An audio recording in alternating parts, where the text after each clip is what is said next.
Income. तो income क्या होता है, तो जब भी हम लोग कोई भी काम करते हैं तो उसके बदले हम लोग को कुछ पैसा मिलता है, तो जो पैसा मिलता है वो हम लोग का इनकम हो जाता है। जैसे एग्जांपल ले लिए कि फार्मर है जो राइस उगाता है, प्रोड्यूस करता है, तो वो राइस को बेचेगा तो उसको कुछ पैसा मिलेगा और वो पैसा उसका इनकम हो जाएगा। तो इनकम का डेफिनेशन होता है कि income can be defined as a flow of goods and services और flow of money accruing to an individual or all the people in an economy over some specified time। तो जैसे यहाँ पर हमने एग्जांपल लिए जो फार्मर के बारे में, तो उसको जो पैसा मिला वो हो गया फ्लो ऑफ मनी। सब नेक्स्ट देखते हैं कि फैक्टर इनकम क्या होता है। So factor income is the income earned by an individual largely by selling his factor services to firms. तो फैक्टर सर्विसेज हम लोग प्रीवियस वीडियो में पढ़े थे कि टू टाइप्स ऑफ मार्केट होता है, एक होता है गुड्स मार्केट और एक होता है फैक्टर मार्केट।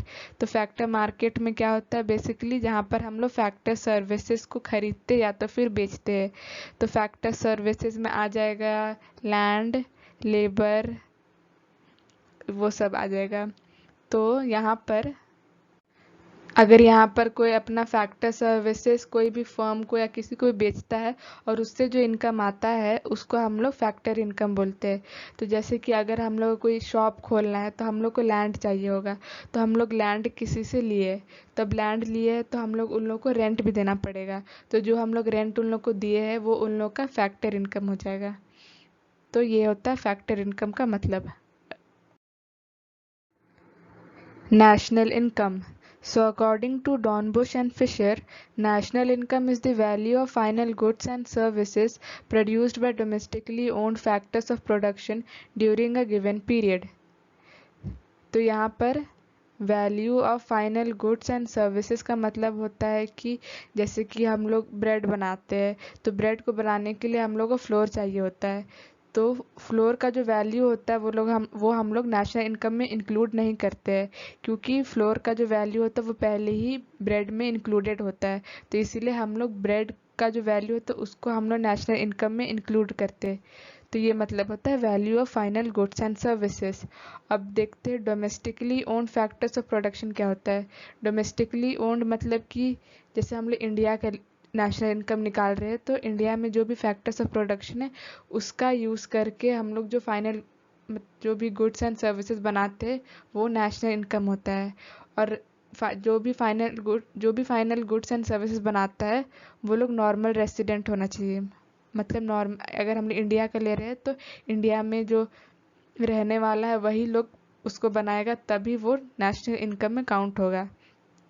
अभी ड्यूरिंग अ गिवन पीरियड मतलब कि जब भी हम लोग को बोला जाएगी नेशनल इनकम निकालने के लिए, जैसे इंडिया का ही नेशनल इनकम निकालने के लिए, तो हम लोग 1 ईयर का मैक्सिमम 1 ईयर का नेशनल इनकम निकालेंगे।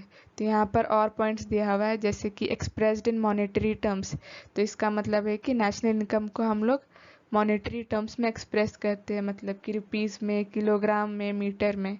फिर सेकेंड है reflects the value of final goods and services, जो अभी बताए वही कि बस फाइनल गुड्स एंड सर्विसेज जो होता है उसी का वैल्यू हम लोग नेशनल इनकम में इंक्लूड करते हैं। और thirdly is expressed over a particular time period. तो जैसे यहाँ एग्जांपल ले लिए कि 1 ईयर का हम लोग लेते हैं, तो ये होता है नेशनल इनकम।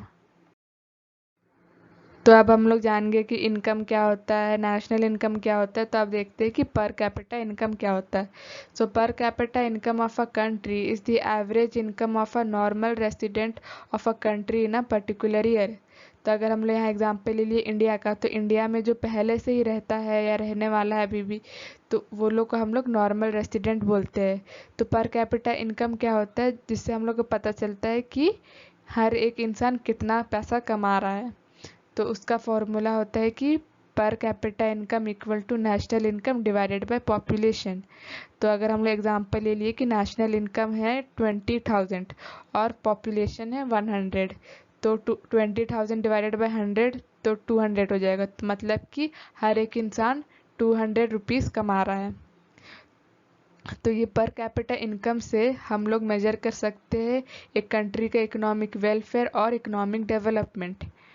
तो जैसे जैसे हम लोग का पर कैपिटा इनकम इंक्रीज होगा वैसे ही हम लोग का इकोनॉमिक वेलफेयर इंक्रीज होगा। इकोनॉमिक वेलफेयर मतलब कि हम लोग का लिविंग स्टैंडर्ड इंक्रीज होगा और इकोनॉमिक डेवलपमेंट भी इंक्रीज होगा।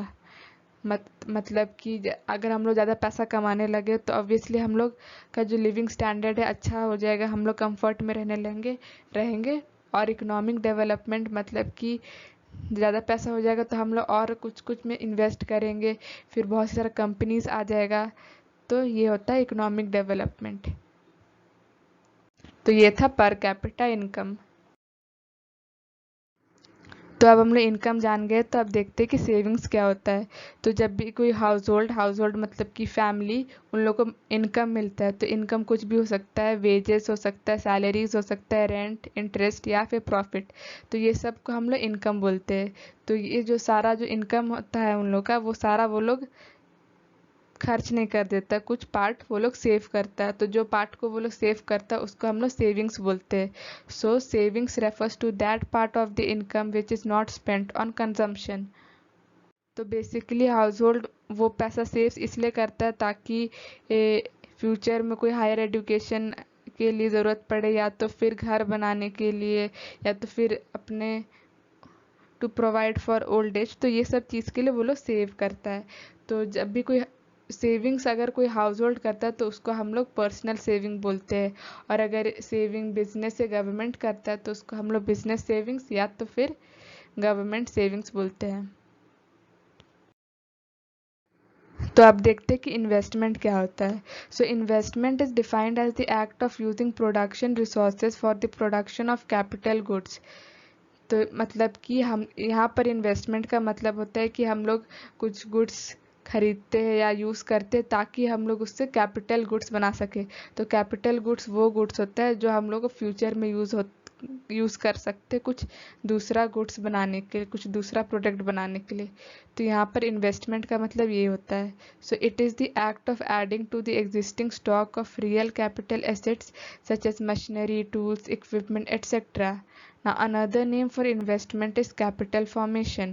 तो ये जो मशीनरी, टूल्स, इक्विपमेंट होता है ये सब कैपिटल गुड्स होता है। तो इसीलिए यहाँ पर इन्वेस्टमेंट को हम लोग कैपिटल फॉर्मेशन भी बोलते हैं। लेकिन जो हम लोग इन्वेस्टमेंट स्टॉक्स में करते हैं, ये स्टॉक्स जैसे शेयर्स, बॉन्ड्स, डिबेंचर्स, तो ये सब इन्वेस्टमेंट होता है, लेकिन ये फाइनेंशियल इन्वेस्टमेंट होता है, रियल इन्वेस्टमेंट नहीं होता है। क्योंकि ये हम लोग का it does not lead to any addition to the physical stock of capital but merely implies a transfer of financial resources। मतलब कि वो हम लोग का फिजिकल स्टॉक नहीं, फिजिकल मतलब जिसको हम लोग छू सके, मशीनरी सबको तो हम लोग छू सकते हैं और उसका यूज़ भी हो सकता है। लेकिन स्टॉक्स, बॉन्ड्स, ये सब का यूज़ मतलब हम लोग कुछ दूसरा प्रोडक्ट बनाने के लिए नहीं कर सकते। ये सिर्फ एक फाइनेंशियल इन्वेस्टमेंट होता है।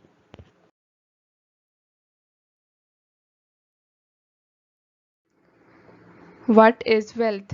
So, according to Hansen, wealth is a stock of goods at a certain time which conform to the requirements of possessing utility, limited in supply, transferability of their ownership from one person to another। तो हम लोग कोई भी good को अपना wealth तभी मानेंगे जब उसमें यूटिलिटी होगा, वो स्केर्स होगा और उसको हम लोग ईजिली किसी को भी ट्रांसफ़र कर सकते हैं, उसका ओनरशिप किसी को भी ईजिली ट्रांसफ़र कर सकते हैं और उसमें कोई एक्सचेंज वैल्यू होगा।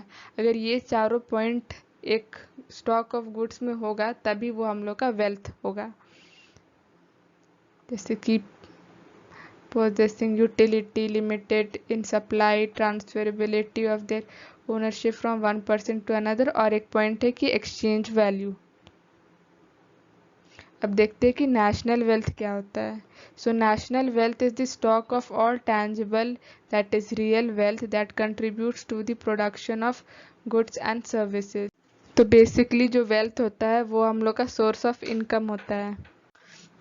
तो वैसे यहाँ पर नेशनल वेल्थ हम लोग वो सब स्टॉक को लेंगे जो कि टैंजिबल गुड्स होगा, जो हम लोग को फ्यूचर में प्रोडक्शन गुड्स और सर्विसेज प्रोड्यूस करने में हेल्प करेगा, तो वो हम लोग नेशनल इनकम में काउंट करते हैं। सो जो tangible wealth consist of two categories, एक होता है कि रिप्रोडक्टिव एसेट्स एंड एक होता है कि नॉन रिप्रोडक्टिव एसेट्स। तो रिप्रोडक्टिव एसेट्स वो होता है जिसको हम लोग खुद बना सकते हैं, जैसे कि मशीनरी, इक्विपमेंट, तो ये सब चीज़ रिप्रोडक्टिव एसेट होता है। और नॉन रिप्रोडक्टिव एसेट्स क्या होता है, जो कि हम लोग खुद से बना नहीं सकते, जैसे कि लैंड, मिनरल, वेल्थ, फॉरेस्ट, तो ये सब जो होता है फ्री गिफ्ट्स ऑफ नेचर होता है जिसको हम लोग प्रोड्यूस नहीं कर सकते हैं, तो वो होता है नॉन रिप्रोडक्टिव एसेट्स।